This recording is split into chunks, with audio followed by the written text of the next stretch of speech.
தமிழ் சினிமாவின் முன்னணி நடிகராக தனக்கென ஒரு தனி சாம்ராஜ்யத்தையே அமைத்து கொண்ட தளபதி விஜய் அவர்கள் வருங்கால முதல்வராகும் திட்டத்தில் பல அதிரடியான செயல்களை செயல்படுத்தி வருகிறார். தளபதியின் திரை வாழ்க்கை பல ஏற்ற இறக்கங்களை சந்தித்த போதும் தனக்குரிய ஒவ்வொரு படங்களையும் மிகவும் கவனமுடன் தேர்ந்தெடுத்து வருகிறார் விஜய்.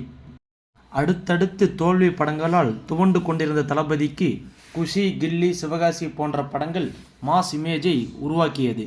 இந்த 3 படங்களை தயாரித்தது ஏ.எம். ரத்னம் அவர்கள்தான். 2004ஆம் ஆண்டு தரணி இயக்கத்தில் கபடி விளையாட்டை மையப்படுத்தி எடுக்கப்பட்ட கில்லி திரைப்படம் விஜயின் ரசிகர்கள் மட்டுமில்லாத குடும்பங்களும் கொண்டாடி எவர்கிரீன் திரைப்படம் ஆனது. அன்றைய காலகட்டத்தில் விஜயின் கில்லி வரலாறு காணாத அளவு மாபெரும் வசூலை குவித்தது, தளபதியை கெத்தாக தலைநிமிர செய்தது. இத்திரைப்படத்திற்கு பின் அவரது மார்க்கெட் ஜெட் வேகத்தில் உயர்ந்தது என்றே கூறலாம்.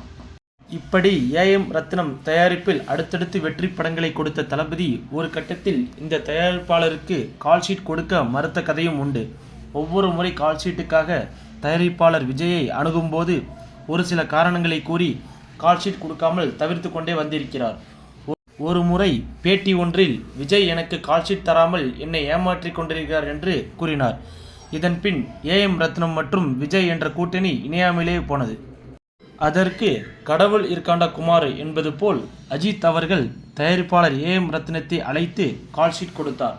இதற்கு பின் உருவானதுதான் ஆரம்பம், என்னை அறிந்தால், வேதாளம் போன்ற திரைப்படங்கள்.